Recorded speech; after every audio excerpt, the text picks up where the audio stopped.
universidad por,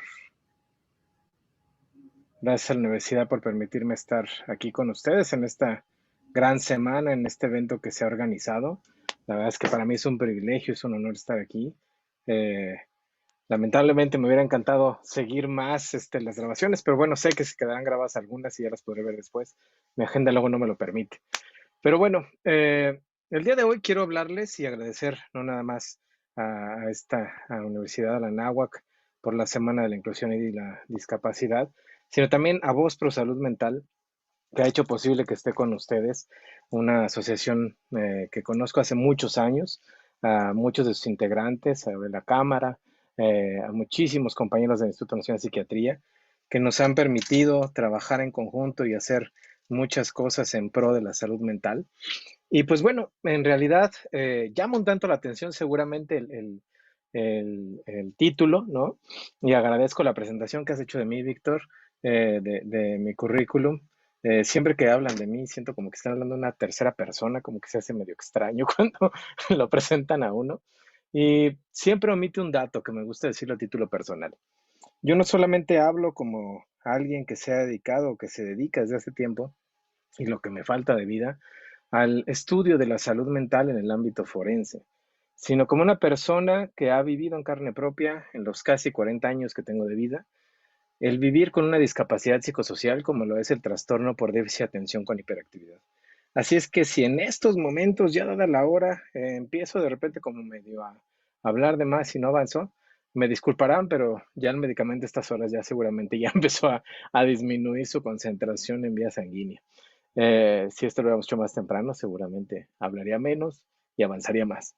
Pero bueno, vamos a hablar soberamente de algunas cuestiones jurídicas y posterior a ello hablaré justo de mi experiencia como alguien que ha tenido la oportunidad de ser atendido en la discapacidad psicosocial que es la que tengo. Todo lo que voy a vertir en el día de hoy es a través de, y gracias a la orientación y al hálito y al apoyo de la doctora Magdalena Medina Mora, una gran psicóloga a la que le debo muchísimo, tanto en la guía como en las oportunidades y el poder ser investigador al día de hoy del Instituto Nacional de Psiquiatría. Y gracias a su orientación he empezado a ver desde hace algunos años que la psiquiatría forense y la psicología forense necesitan un enfoque muchísimo más trans e interdisciplinario. No solamente dialogar con las otras áreas de conocimiento que se imbrincan en el ámbito forense, sino poder meterse de lleno a muchísimas de ellas para comprenderlas.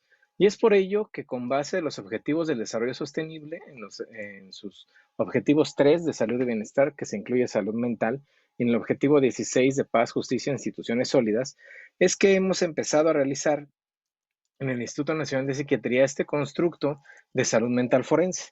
¿Y a qué me refiero con ello? Justo a una nueva disciplina, una rama de la salud mental pública.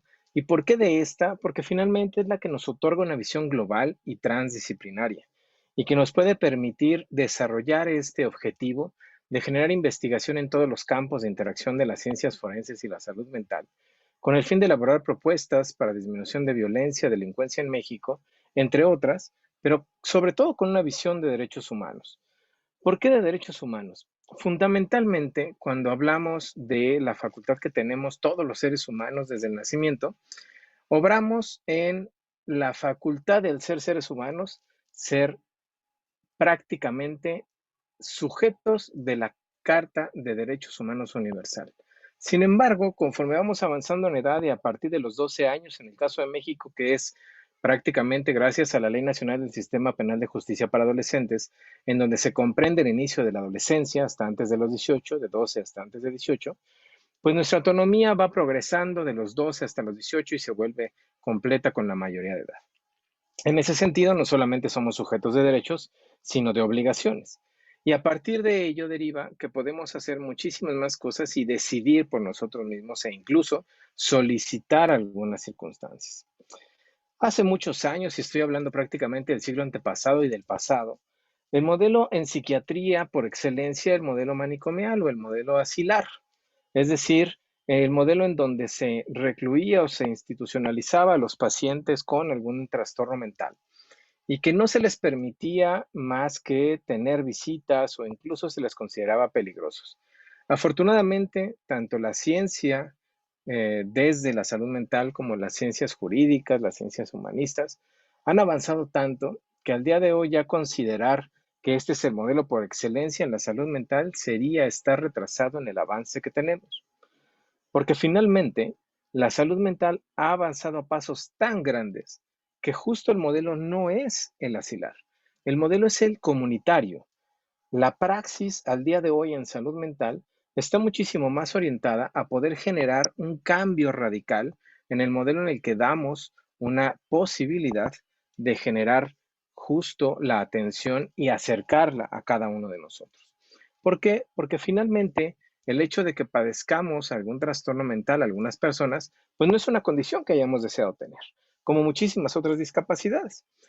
Algunos nacemos con ella, como es en el caso del TDA que yo padezco, porque es un trastorno del neurodesarrollo. Otros las han ido adquiriendo con la vida o con algunas vicisitudes que se enfrentan.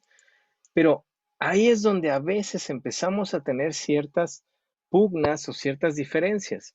Yo siempre he dicho que si la antipsiquiatría que empezó Michel Foucault hubiese imperado hasta ahora en el siglo XXI, muy probablemente yo me hubiera vuelto antipsiquiatra en lugar de psiquiatra. Lamentablemente, la corriente antipsiquiátrica está cargada de muchísimos sesgos y muchísimo estigma, incluso hacia la propia atención en salud mental, derivando incluso en movimientos en contra de la atención, tanto psicoterapéutica como medicalizada, como muchísimas otras, poder llegar a tener alguna aproximación directa. Pero vamos a partir del principio del marco jurídico para posteriormente hablar de este debate y poder platicar un rato en los minutos finales de esta charla. Tenemos que tener en cuenta que para el derecho, y vuelvo a repetir, yo no soy abogado, soy un entusiasta del derecho, me considero alguien más bien un tanto autodidacta, diría un gran amigo mío, eh, que voy para jurista, pero más bien el autodidacta. Ya después veremos qué hago para ello. Pero me encanta el derecho desde hace muchos años y considero que un buen psiquiatra forense necesita entenderlo, porque si no estamos muy lejos de conocer en realidad a qué tenemos que atender.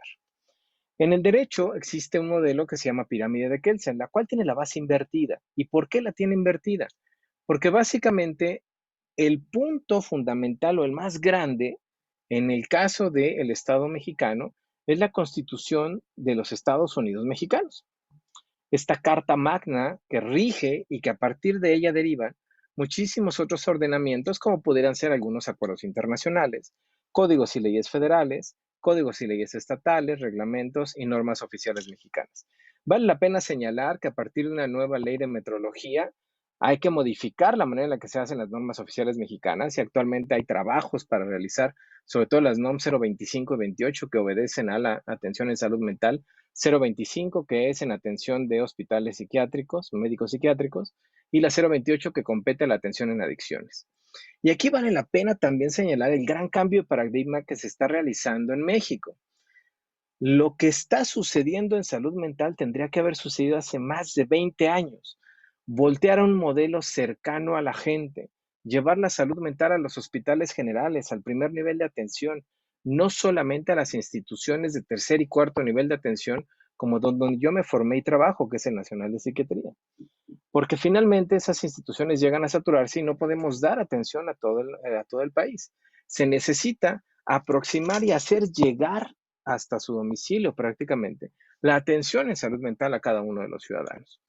Y también debemos de entender que en este ordenamiento jurídico, todos aquellos tratados o acuerdos internacionales que obedezcan a derechos humanos se elevan a rango constitucional para nuestra aplicabilidad en el derecho, en nuestro contexto del common law, del cual somos objetos.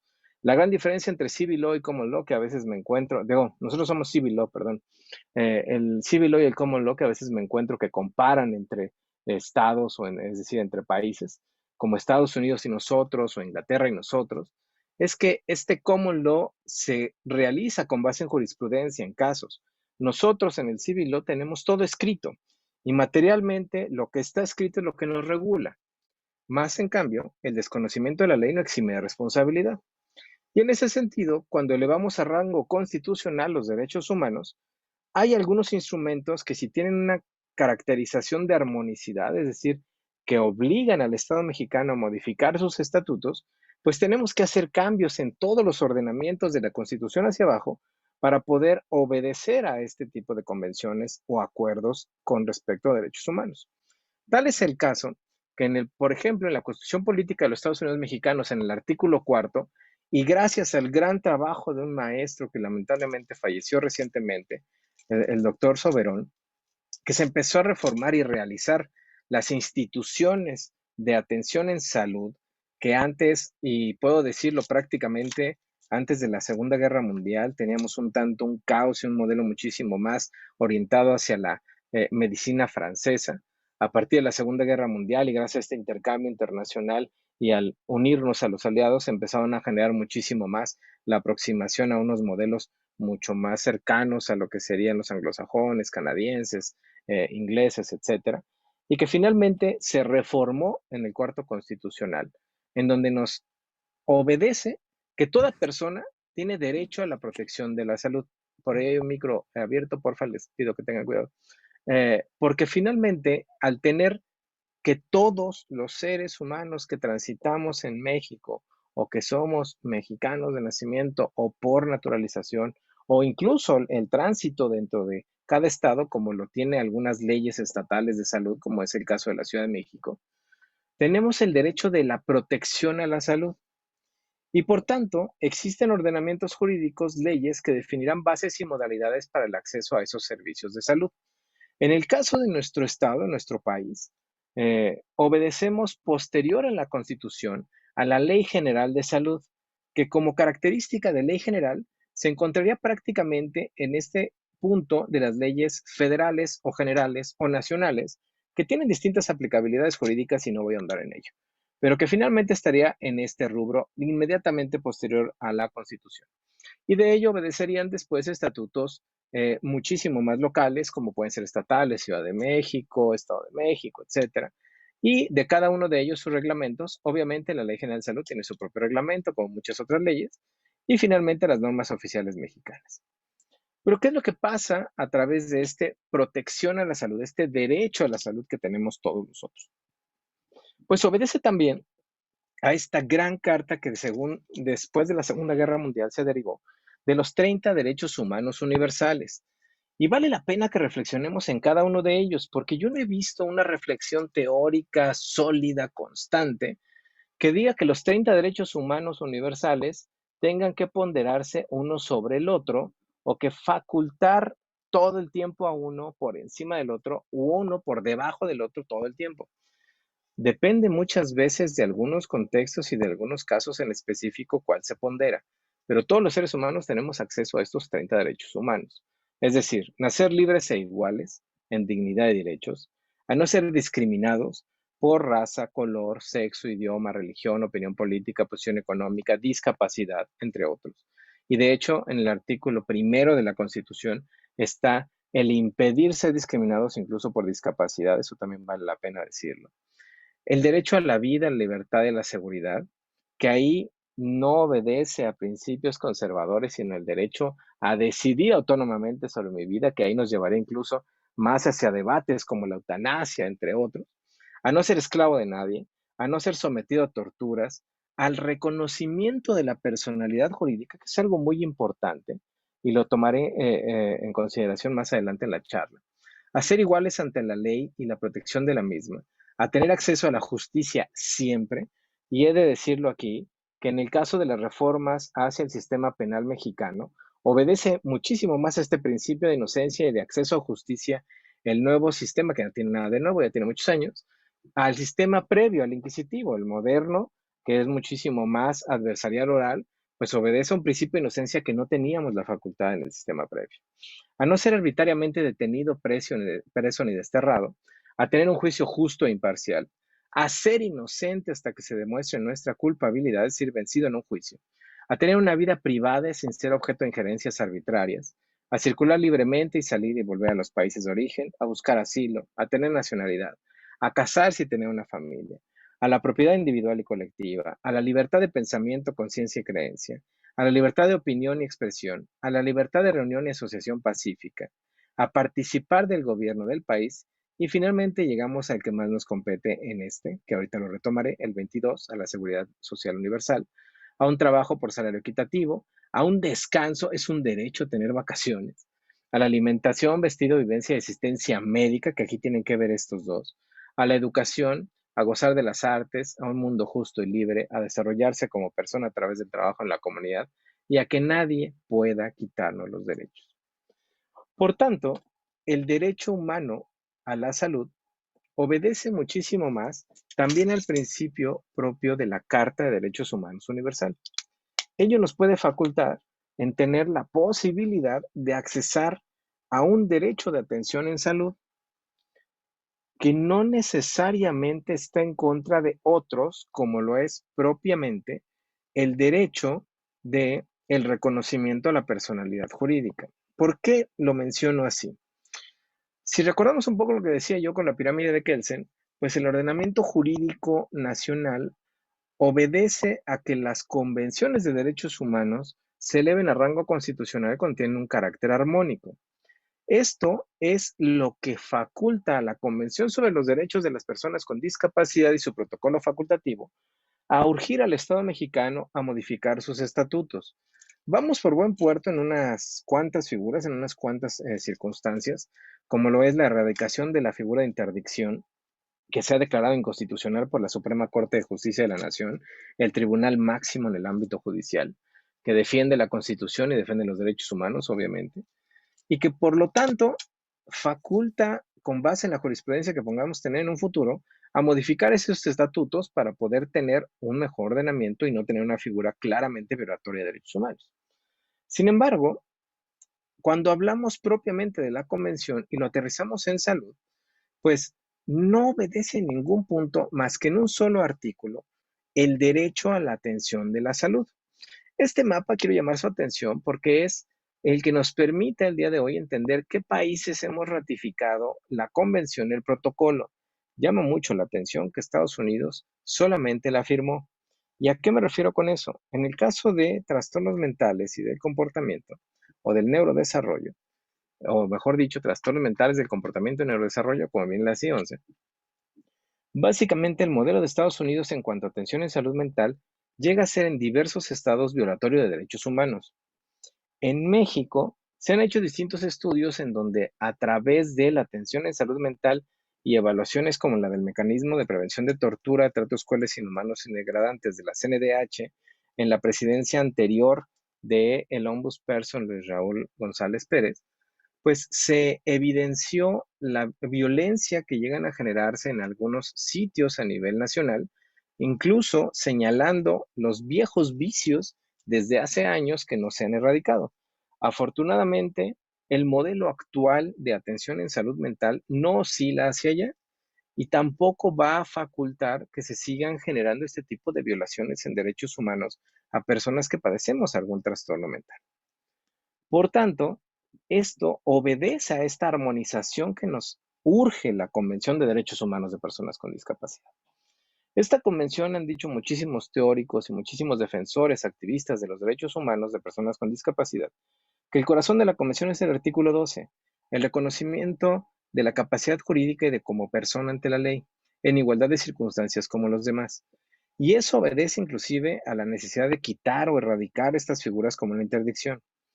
Pero el debate internacional ha sido en la atención en salud mental. Y aquí es donde quiero retomar otro artículo propio de la Convención, el artículo 25, que nos dice que los Estados partes reconocen que las personas con discapacidad tienen el derecho a gozar del más alto nivel posible de salud sin ser discriminados por motivos de discapacidad. Los Estados partes, como México, tenemos que adoptar medidas pertinentes para asegurar el acceso a las personas con discapacidad a los servicios de salud que tengan en cuenta las cuestiones de género e incluida rehabilitación relacionada con la salud. Y en particular nos señala claramente algunos puntos. Nos pide que proporcionemos a las personas con discapacidad programas y atención de salud gratuitos o a precios asequibles de la misma variedad y calidad que las demás personas, incluso en el ámbito de la salud sexual, reproductiva y programas de salud pública dirigidos a la población. Con base en esta gratuidad de los servicios de salud, incluso en México, desde diciembre del año pasado, Se han empezado a dar ordenamientos a través de lo que se denomina INSABI para poder generar gratuidad en los servicios de salud a nivel comunitario. Este ordenamiento empieza a cumplirse. Sin embargo, no veo aquí en ningún punto en donde se tengan que negar este tipo de accesos o estigmatizar este tipo de accesos a la atención en salud. Porque incluso el mismo artículo sigue y nos dicta que tenemos los estados que proporcionar los servicios de salud que necesiten las personas con discapacidad, específicamente como consecuencia de su discapacidad, incluidas pronta detección e intervención cuando proceda, servicios destinados a prevenir y reducir el máximo de la aparición de nuevas discapacidades, incluidos niños, niñas y personas mayores. Además, obliga al Estado, como en este caso México, a que se proporcionen esos servicios lo más cerca posible de las comunidades. Les decía yo con antelación, lo que está haciendo México a través de algunas reformas que incluso acaban de pasar en la Cámara de Diputados y que afortunadamente se aprobaron, pues es cambiar justo este modelo de los grandes centros de atención en salud mental a llevar a los primeros niveles de atención, a acercar esta salud mental. También continúa y nos dice que exigirá a los profesionales de la salud que presten a las personas con discapacidad atención de la misma calidad a que las demás personas sobre la base del consentimiento libre e informado. Eso ha sido un motivo de pugna para una atención en salud mental que se llama internamiento involuntario. Yo he sido, como profesional de la salud mental, un defensor de solamente una parte del internamiento involuntario por urgencias médico-psiquiátricas. Y en realidad lo podemos limitar a dos: ideación suicida persistente o intento suicida reciente, que ese es uno, o ideación homicida persistente. El intento suicida no, porque eso ya obedece al derecho penal. Pero específicamente son dos situaciones de urgencia ante la posibilidad de que transitoriamente una persona no tenga en ese momento la capacidad cognitiva para poder tomar una decisión de si es adecuado o no el internamiento. Por tanto, se requiere de mecanismos como lo que se ha propuesto inclusive en estas nuevas reformas, de las directrices anticipadas en psiquiatría que pueden facultarnos a poder generar una voluntad previa con las voluntades anticipadas en cuanto uno tenga, antes inclusive de un diagnóstico, el momento de un diagnóstico, para poder emitir nuestra opinión y aceptar o no el internamiento. También hay que entender que mucho tiempo se abusó de esta figura, pero al día de hoy, como por ejemplo en el Instituto Nacional de Psiquiatría, como por ejemplo en el Hospital Fray Bernardino Álvarez, no se abusan de estas figuras. A partir de ello, se ha logrado atender a muchísimas personas que lo han requerido. Por lo tanto, aquí nos podemos topar con esta paradoja de tolerar al intolerante, en donde si toleramos posturas radicales en contra de la ciencia, de la salud mental, del avance científico, de la humanización de la salud, pues estaríamos en contra del avance propio de las normas éticas para la atención en salud en ámbitos públicos y privados como lo que nos dicta la Convención.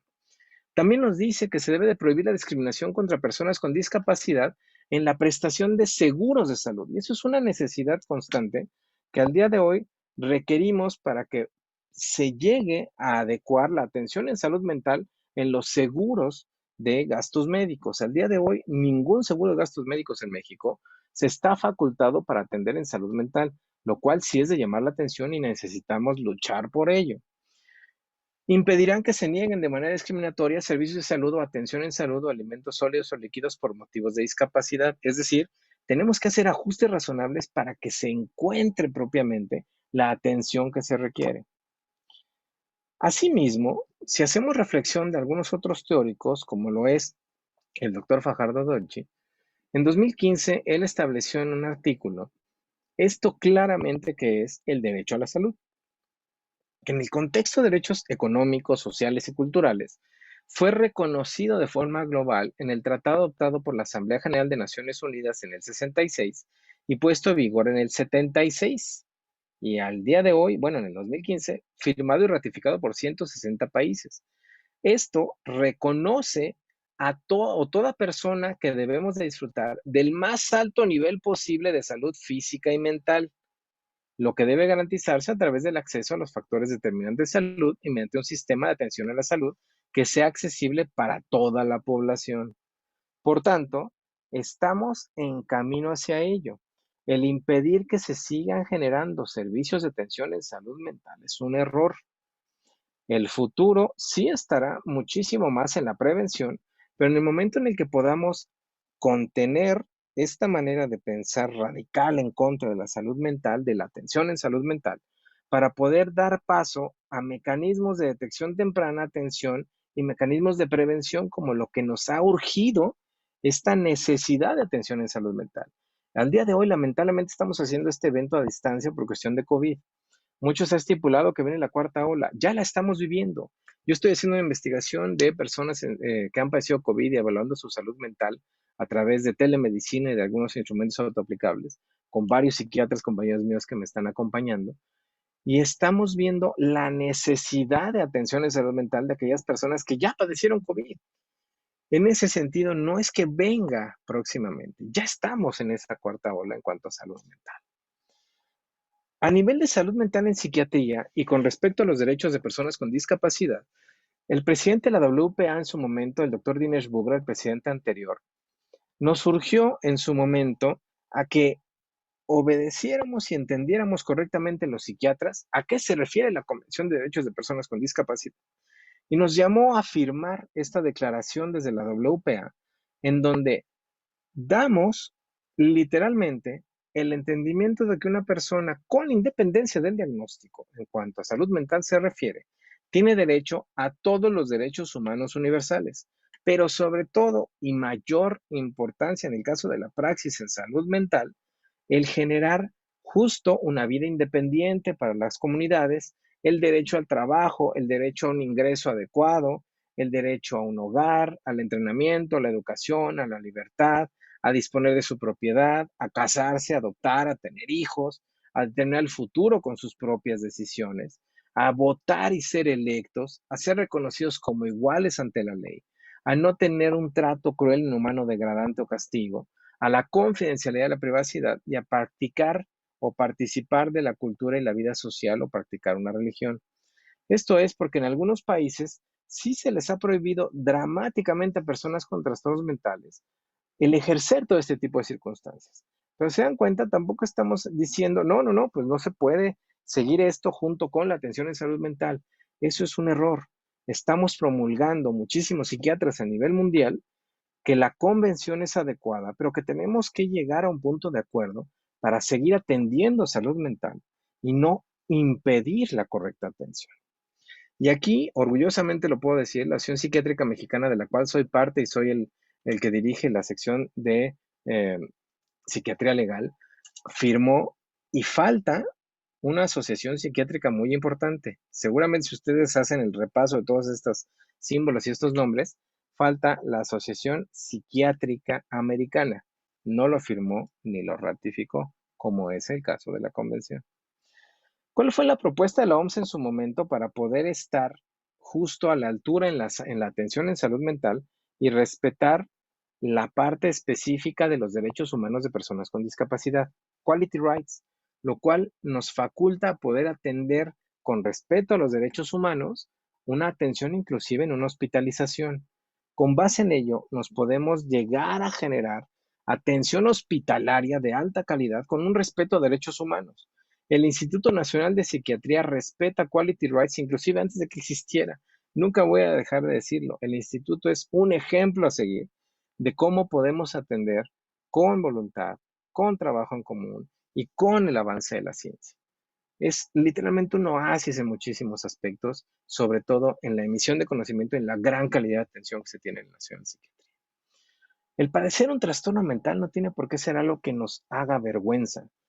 Yo no me siento avergonzado de haber nacido con una discapacidad psicosocial, de tener un trastorno mental desde que nací, pero sí me duele que ante el estigma del cual era víctima en mi época, el padecer TDAH, mis padres no aceptaron tratarme.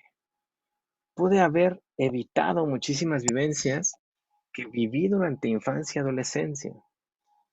Yo estuve en un punto específico de mi vida, en 2 ocasiones, a punto de abandonar la carrera de medicina, porque era una exigencia que el TDA me impedía poder seguir. Afortunadamente, tuve el apoyo de profesores, tuve la posibilidad de trabajar y empezarme a pagar un tratamiento. Y eso me ayudó a seguir y al día de hoy tener los 4 posgrados que tengo y voy por el quinto. Vivir con una discapacidad psicosocial es posible. Cumplir los sueños es posible, pero es mucho más posible si nos acercamos a las adecuadas técnicas de atención en salud mental. Y no solamente tengo atención a nivel psicofarmacoterapéutico, yo tomo una medicación todos los días. En mi caso en particular, he visto la necesidad de continuarla porque cuando la he suspendido regresan síntomas. Si yo hubiese sido tratado en la infancia, probablemente no tendría síntomas que al día de hoy, a mis casi 40 años, sigo teniendo. Pero además, he podido tener la dicha de tener psicoterapia continua. Yo al día de hoy, 2 veces a la semana, tengo sesiones de psicoanálisis. Yo ya pasé por psicoterapia cognitivo-conductual, yo ya pasé por otras técnicas. El psicoanálisis es el que me ha ayudado ahora, en los últimos años de mi vida, a poder seguir adelante. En ese sentido, no tiene caso el no solamente hablar a través del conocimiento de lo que puedo generar o de lo que puedo investigar, sino también como persona con un padecimiento en salud mental. Yo no estoy avergonzado de tenerlo. A mí no me da pena decirlo. Y estoy en contra del estigma que opera sobre nosotros. Aquellos que padecemos un trastorno mental no somos peligrosos. Yo en mi vida he matado a alguien. Pero en realidad podemos llegar a ser altamente discriminados. Tuve la fortuna de que me dieron acceso a empleo, acceso a escuela, pero finalmente no todos aquellos que padecen una discapacidad psicosocial, que tienen un trastorno mental o de neurodesarrollo, tienen ese acceso a oportunidades. Debemos de luchar por ello y tenemos que alzar la voz también en contra de aquellos que se oponen a un tratamiento del cual muchos nos hemos visto beneficiados, y no desde un privilegio, sino desde una necesidad. Porque al día de hoy puede ser una realidad que ante la gratuidad de la atención en salud mental de este país, muchísimas más personas puedan ser atendidas.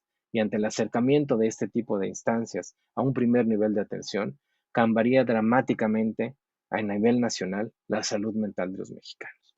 Les agradezco mucho el tiempo que me han otorgado para poder platicar con ustedes muy rápidamente. Me hubiera encantado tener más tiempo.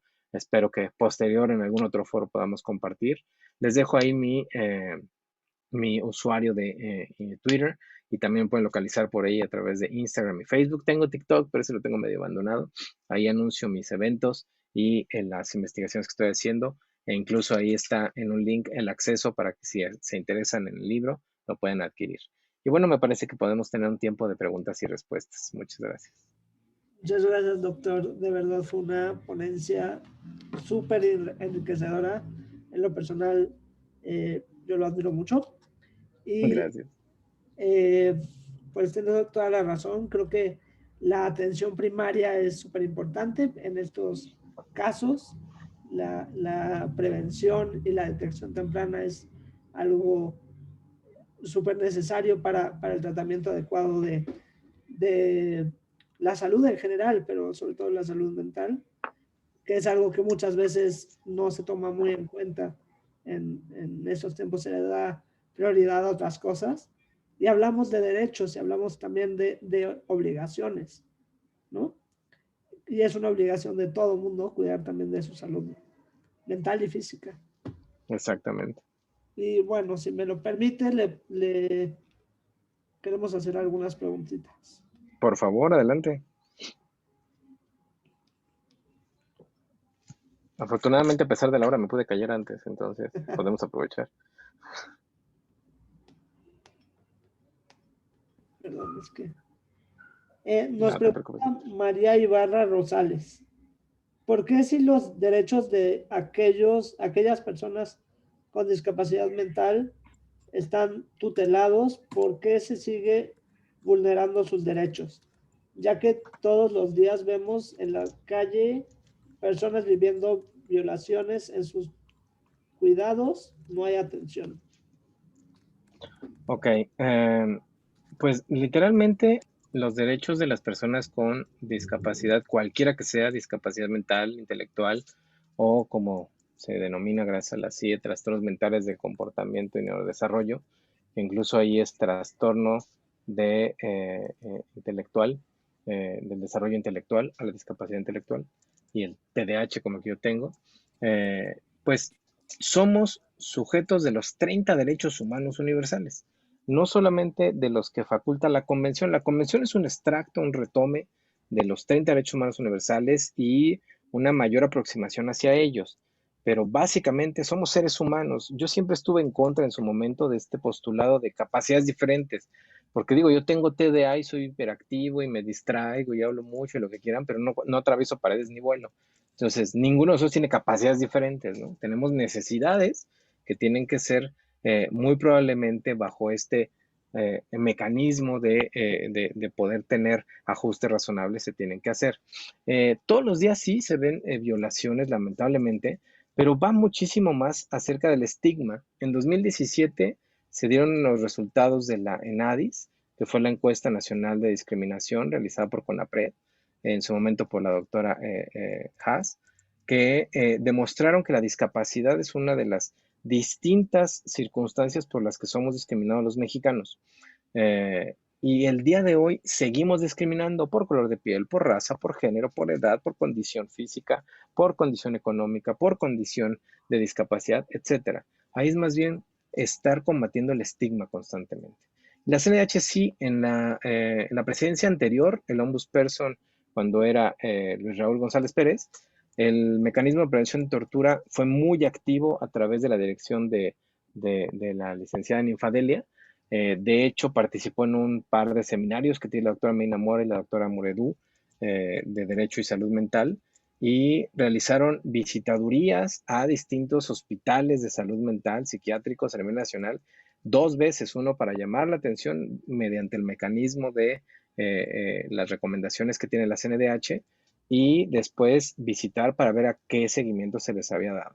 E incluso fue emblemático también el seguimiento de algunos casos en cuanto a personas con discapacidad que fueron violentados sus derechos a través de esa ombudsperson. Estoy un tanto desconectado por agenda que ha hecho ahora la nueva presidenta, pero en el pasado, que fue un poco más activo y evidente, sí tengo conocimiento que algo se hizo. Claro, es algo súper importante también. El estigma es algo, es una barrera muy fuerte para la salud mental de cualquier persona. Eh, Realmente es algo que se ha intentado romper varias veces, pero es algo difícil, aunque se siga trabajando en ello. Rápidamente, otra pregunta de Miguel González. ¿Qué opinión sobre las personas eh, privadas de la libertad que padecen discapacidad psicosocial son declarados imputables? Inimputables. Pues miren, ahí yo tengo mi opinión muy particular. La inimputabilidad no creo que sea una figura que se tenga que erradicar como lo sí debe de ser la interdicción. Más bien es la necesidad de entender correctamente a qué se refiere inimputabilidad, porque lamentablemente sí siguen existiendo violaciones, y eso lo he sostenido no solamente en este momento, sino en otros foros. Lo dije en su momento en un evento en el Colegio Nacional. El obrar en contra de derechos como la privación de libertad de una persona con discapacidad por presunción de inimputabilidad, que restringe las medidas cautelares a solamente prisión preventiva oficiosa, es perpetuar la figura de peligrosidad. Eso yo estoy en contra. Me parece que se pueden facultar medidas muchísimo más cautelares en externación.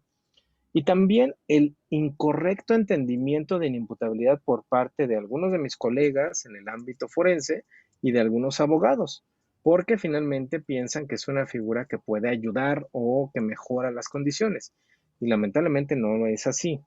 Estamos de hecho haciendo un estudio ahorita, el tercer estudio que hago con la OMS, respecto a inimputabilidad y su percepción en el ámbito de los trastornos parafílicos. Y les puedo adelantar que estamos viendo que sí hay un incorrecto entendimiento por parte de profesionales de la salud mental dentro del contexto de inimputabilidad en el específico de trastornos parafílicos. Y así podría citar varios casos. De hecho, varias de mis investigaciones están siendo ahorita conducidas hacia entender muchísimo más cuáles son las necesidades de salud mental de personas en condición de inimputabilidad ya sentencia y también proponer un nuevo modelo, que de hecho eso ya lo he ido trabajando con varios actores en el ámbito del derecho, sobre todo procesal y penal, para ver si podemos proponer próximamente una propuesta de reforma. Muchas gracias, doctor. La última pregunta es de Carlos Fredo Rizo. Primero le agradece y pregunta, ¿cuál es el papel de la sensibilización del público en general acerca de la salud mental y la dignidad del paciente psiquiátrico en el marco del modelo comunitario? Pues muchísimas gracias, doctor. Un placer conocerlo por acá otra vez. Saludos a la doctora Sandra. Ya somos viejos conocidos, del General de México. Yo hice mi internado hace muchos años. No voy a decir cuántos, porque bueno, ya hace rato dije mi edad, ¿no? Ya casi como 40. Eh, sí, es fundamental la sensibilización. ¿Por qué? Porque finalmente parte del estigma propio de la atención en salud mental en hospitales generales y en primer nivel de atención sigue siendo la falta de información, tanto en el ámbito de la medicina como de la comunidad en general. Seguimos entendiendo o malentendiendo, mejor dicho, que una persona con un trastorno mental, cualquiera que sea, es considerado peligroso. Y déjenme darles un dato muy casi al azar de lo que hemos ido investigando y hemos tenido en mano. Del 100% de aquellos que cometen mass shootings, es decir, estos homicidios atroces en masa, ¿no? Estos tiroteos, del 100%, 97% los cometen en ausencia de trastornos mentales. Es decir, solo el 3% tienen un trastorno mental grave. Si lo leemos a la inversa, 97% lo cometen con sanidad mental. Entonces, la peligrosidad no va en función de aquellos que padecemos un trastorno mental, sino de la impredictibilidad que tiene una persona que no tiene un trastorno mental. Porque los que lo tenemos, inclusive tenemos estereotipos, conductas repetitivas, podemos llegar a tener crisis que se nos pueden ver y aquellos que ya estamos más psicoeducados y que tenemos muchos años con un padecimiento, pues ya más o menos nos vamos conociendo y sabemos de qué pie cojeamos y le ayudamos muchísimo a nuestros propios médicos y a nuestros terapeutas a incluso que nos apoyen en los momentos adecuados. Pero sí es fundamental la sensibilización porque si no conocemos y entendemos, como al día de hoy nos podemos hacer check-ups o podemos ir al nutriólogo, podemos ir al médico general a atendernos cualquier padecimiento, si no empezamos a normalizar la atención en salud mental, no vamos a avanzar en el modelo comunitario y tampoco en la atención en primer y segundo nivel de atención. Muchas gracias, doctor. Con esta pregunta finalizaríamos la sección de preguntas y respuestas. Igualmente, muchas gracias a todos los que asistieron a la ponencia del doctor y a usted, doctor, por prestarnos un poco de su tiempo.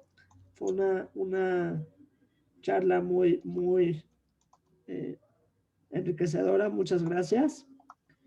Y los esperamos ahora mismo a través de esta misma plataforma Zoom, donde tendremos a Juan Mijares Martínez, quien nos compartirá la forma en la que ha vivido con una discapacidad a lo largo de su vida, tanto en el ámbito profesional como en el deportivo.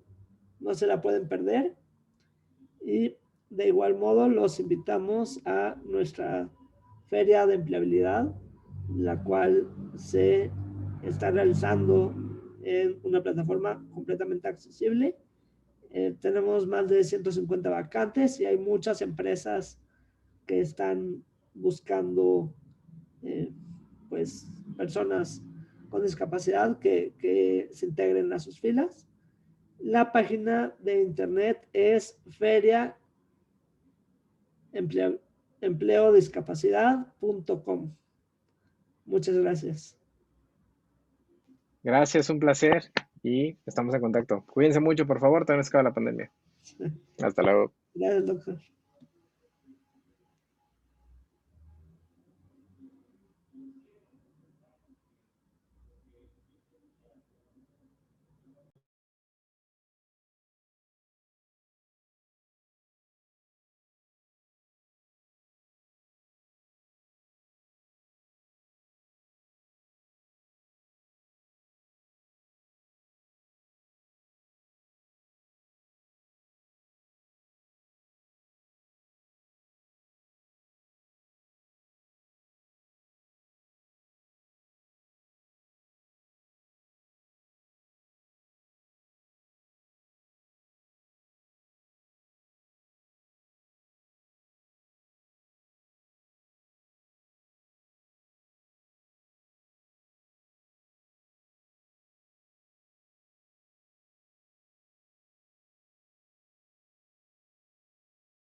Listo.